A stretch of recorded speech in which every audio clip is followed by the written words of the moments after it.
जय माँ डाट काली भक्तों। आज का जो वीडियो है टैगलाइन से आप समझ गए होंगे। मेरे पास सवाल आ रहे थे लड्डू गोपाल की सेवा को लेकर। तो इसको लेकर मैंने पहले भी एक वीडियो बनाया और अब भी जो मैं वीडियो बना रहा हूँ, इसमें आपको मैं बताने वाला हूँ कि लड्डू गोपाल जी की आपने स्थापना कैसे करनी है। स्थापना मतलब कैसे लाकर उनका सेवा, उनका भाव कैसे प्रकट कर सकते हो, उनको स्थापित कैसे कर सकते हो, उनको घर में कैसे रख सकते हो। ताकि आपके घर की जो नकारात्मक ऊर्जा है, वो पूरी तरीके से ध्वस्त हो सके और आपके घर में खुशियों का माहौल बन सके। मैं आपको बता दूं कि सनातन धर्म में लड्डू गोपाल की सेवा बालक के रूप में की जाती है।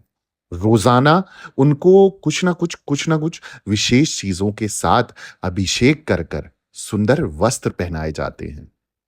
साथ ही साथ माखन, मिश्री, फल, मिठाई ऐसी आदि जैसी चीज़ों को आप भोग के स्वरूप में प्रयोग करके इनको भोग लगा सकते हो, उनको खिला सकते हो। इससे जातक के जीवन में सदैव ही खुशहाली का माहौल बना रहता है, अंदर से पवित्रता बनी रहती है, पॉजिटिविटी यानी कि सकारात्मक ऊर्जा का संचार बना रहता है। ऐसा भी माना जाता है कि भोग में तुलसी दल शामिल ना करने से प्रभु भोग को स्वीकार नहीं करते हैं। तो मैं आपको बता दूं कि लड्डू गोपाल की स्थापना कैसे करनी है सर्वप्रथम। अगर आपने ये अच्छे से कर लिया, जिसे कहते हैं ना परफेक्ट तरीके से, अगर आपने ये कर लिया ना, 101% मेरी गारंटी है कि लड्डू गोपाल जी आपसे प्रसन्न होंगे ही होंगे। आपके भाव से प्रसन्न होंगे, फिर आपके पास चाहे भोग लगाने के लिए पैसे हैं या नहीं है, वो अपने आप आपके रास्ते ऐसे खोल देंगे कि कभी भी उनको एक भी भोग की कमी नहीं आएगी और आपके घर के भी अन्न और धन के भंडारे हमेशा भरे रहेंगे। सबसे पहली चीज, जब हम लड्डू गोपाल जी की स्थापना करते हैं, तो घर में लड्डू गोपाल जी की स्थापना करने के लिए घर और मंदिर की विशेष तौर पर सफाई करी जाती है। इसके बाद भगवान की मूर्ति को उत्तर पूर्व दिशा, ध्यान रहे, उत्तर पूर्व दिशा के बीचों बीच रखा जाता है। तो आपने जब दिशा का हम चयन करते हैं, जैसे मैंने बताया कि दिशा आप जब चुनेंगे, तो अपने घर के बीचों बीच में आपने खड़ा होना है और तब आपने देखना है, किसी भी दिशा का जब चयन करते हैं, घर के बीचों बीच खड़े होके आपने देखना है किस दिशा में एग्जैक्ट, यानी कि बिल्कुल परफेक्ट लोकेशन में होना चाहिए।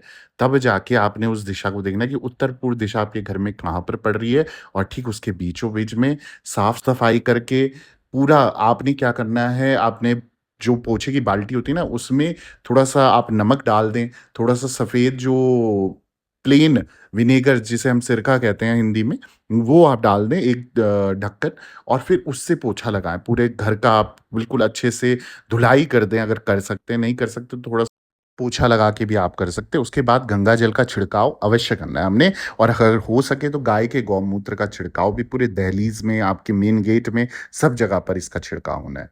उसके बाद आपने क्या करना है, उनका जो यानी कि लड्डू गोपाल जी को शहद, जल, दही, गंगा जल और थोड़ा-सा जल से अभिषेक करना है।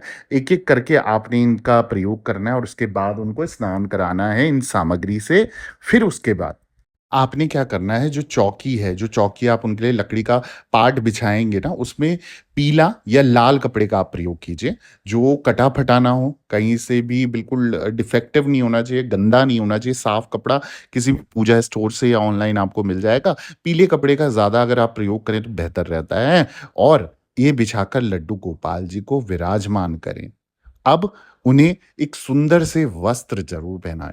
जैसे आप ये ध्यान रखना है, अब जब आप लड्डू गोपाल जी को लाए हो, बाल रूप में लाए हो, तो बालक यानी कि बच्चे किस तरीके के जो प्रवृत्ति वाले होते हैं ना, कुछ शैतान होते हैं, कुछ शांत होते हैं, कुछ चंचल होते हैं, तो आपने इन सब चीज़ों का ध्यान रखना है। कैसे कपड़े उनको पसंद आएँगे, और साथ ही साथ उन्हें बाँसुरी, उन्हें मुकुट और मोर पंख ज़रूर अर्पित करना है, पहनाना ज़रूर है। मोर पंख ना होने के कारण वो आपसे थोड़ा-सा गुस्सा भी हो सकते हैं, इसलिए प्रेम पूर्वक उनके लिए मोर पंख तो ज़रूर लाएँ। इसके बाद देसी घी, गाय के शुद्ध देसी घी का आपने दीपक जलाकर उनकी आरती करनी है, और प्रभु के कोई भी एक मंत्र का जप ज़रूर करना है, उनके समक्ष, उनके प्रत्यक्ष। साथ ही साथ आपने ध्यान रखना है कि पूजा के दौरान कृष्ण चालीसा का पाठ करना अत्यंत फलदायी साबित होता है। तो कृष्ण चालीसा का आपने उनके प्रत्यक्ष, उनके समक्ष बैठकर आपने चालीसा का पाठ करना है। अब जब ये सब चीज़ें हो गई, आपने उनसे ये भी प्रार्थना करनी है कि प्रभु जी, कान्हा जी, लड्डू गोपाल जी, जिस नाम से आप उनको पुकारना चाहते हो, उनका नाम रख के आपको बोलना है, इस नाम से, इस भाव से मैं आपको लेके आया हूँ, लेके आई हूँ, और आप इस घर में विराजमान होइए, इस जगह पर स्थान अपना ग्रहण कीजिए और हमें अपना आशीष दीजिए, अपना प्रेम दीजिए, अपना भाव दीजिए। और ये सेवा का जो मौका मिला है, इस सेवा के मौके में कोई कठिनाई ना लेना, कोई परीक्षा मत लेना, सब कुछ अच्छे से और बड़ी आसानी से आपकी सेवा भाव कर सकें, इस भाव से हमें आपने आशीर्वाद देना, ठीक है? इसके बाद आपने, अब जब ये सब चीज़ें हो जाती हैं, तो आप प्रभु को खीर, फल, मिठाई, माखन, मिश्री, पंचामृत समेत कई सारी चीज़ों का आप भोग लगा सकते हो। ये साथ में तुलसी दल आपने ज़रूर डालना है, तुलसी के पत्ते आपने ज़रूर डालने हैं और इसी से आपने भोग लगाना है, ठीक है? बिना तुलसी दल के आपने भोग नहीं लगाना है, ये आपने ध्यान रखना है। तो दूध से बनी कोई भी चीज़ या माखन मिश्री का भोग स्वर्गप्रिय है उन्हें, ठीक है? जीवन में सुख शांति की प्राप्ति के लिए प्रभु से विनती अवश्य करनी है, माँगना ज़रूर है उनसे कि हमारी जितनी कठिनाई हैं, जितने कष्ट हैं, हमारे समस्त कष्ट, समस्त बाधाएँ इस घर से दूर हो, ताकि आपको भी इस घर में रहते हुए कोई परेशानी ना आए और हमें भी इस घर में आपका सेवा भाव करते हुए कोई कठिनाई ना आए। अंत में लोगों को जो प्रसाद आपने उनको भोग लगाया है, जो बचता है वही वितरण करना है, अपने परिवार में बाँटना है, एक भाव के साथ वितरण करते हुए, साथ ही साथ भोग लगाते समय आपने ये प्रार्थना करनी है उनके आगे कि भगवान, जो भी मेरे पास है, वो आपका दिया हुआ है। मैं आपका दिया आपको अर्पित करता हूँ। मेरे इस भोग को आप स्वीकार करें। ऐसा बोलते हुए साथ ही साथ आपने उनकी पूजा के दौरान इस मंत्र का भी आप जाप कर सकते हो, जैसे ओम कृष्णाय नमः। मैं एक बार फिर से बोल देता हूँ, ओम कृष्णाय नमः, हरे कृष्ण, कृष्ण कृष्ण, हरे हरे, हरे राम, राम राम, हरे हरे। इस कृष्ण मंत्र का भी आप जाप कर सकते हो। सफलता प्राप्ति के लिए आप इस मंत्र का जाप कर सकते हो, जैसे ओम श्री कृष्णा शरणम मम। ओम श्री कृष्णा शरणम मम। इस मंत्र का भी जाप कर सकते हो, या उनके कोई भी कृष्ण गायत्री मंत्र का जाप कर सकते हो। और ऐसे कई तरीके के मंत्र हैं, जैसे धन प्राप्ति के लिए आप उनसे प्रार्थना करते हुए ये मंत्र का जाप कर सकते हो, ओम नमो भगवते श्री गोविंदाय। मैं फिर से बोल देता हूँ, ओम नमो भगवते श्री गोविंदाय। तो इस तरीके से जब भी आप उनका स्थापना, पूजा, विधि विधान करते हो, तो वो अत्यंत आपसे प्रसन्न होते हैं। अब इस पूरे स्थापना में, इस पूरे पूजा विधि विधान में आपने एक चीज़ का ध्यान रखना है। जैसे टाइमिंग जो होती है ना, समय जो होता है, उस पे पंक्चुअलिटी रखनी है। पंक्चुअलिटी मतलब कि बिल्कुल एक स्थिर समय बनाना है। अगर आपने जब भी उनके पहले दिन सा पूजन करा, सुबह का पूजन अगर आप 7 बजे करते हैं, उनको भोग 8 बजे लगता है, तो 7 बजे उनकी पूजा हो जानी चाहिए और 8 बजे उन्हें भोग लग जाना चाहिए। 1 मिनट भी लेट होगा, उनको कष्ट होगा, वो रोएँगे और फिर कहीं न कहीं वो आपको परेशान करेंगे, ठीक है? तो उनके चंचल स्वभाव की वजह से कई सारे भक्तों को कई तरीके के कष्ट पीड़ा उठानी पड़ती है, जब वो उनकी बात नहीं सुनते हैं। तो वो बाल स्वरूप है, तो आप जब भी उनको घर पे ला रहे हो, तो आपने ध्यान रखना है, जैसे एक बच्चे को, पैदा हुए नए बच्चे को पालते हैं ना, उसी प्रकार से उनको पालना पड़ेगा, उनका ध्यान रखना पड़ेगा।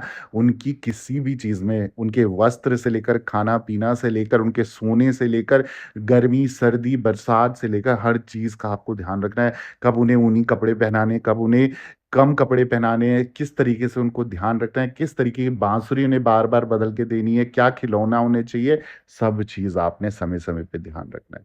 तो इस तरीके से आप करेंगे, 101% वो आपसे प्रसन्न होकर आपकी सेवा को स्वीकार करेंगे और जो आप उनसे इच्छा रखोगे ना, 101% वो पूरी होगी होगी। इसके अलावा अगर आपके जीवन में कोई संकट आ जाता है, कोई परेशानी आ जाती है, आप चाहो तो मुझसे पर्सनली अपॉइंटमेंट बुक कर सकते हो इंस्टाग्राम के माध्यम से और बात कर सकते हो, और जो भी प्रॉब्लम होगी ना, 100% आपको सॉल्यूशन दे दिया जाएगा। ऐसे और वीडियोज़ चाहिए, ऐसी और टिप्स चाहिए और जानकारी चाहिए, तुरंत मेरे चैनल को सब्सक्राइब कर दीजिए, वीडियो को लाइक कर दीजिए, ज़रूरतमंद लोगों के साथ शेयर करना मत भूलना, कमेंट में हरे कृष्णा या जय माता दी ज़रूर लिखना। दरबार से बने रहें, सभी भक्तों को जय माता माता दी, जय माँ डाठ काली।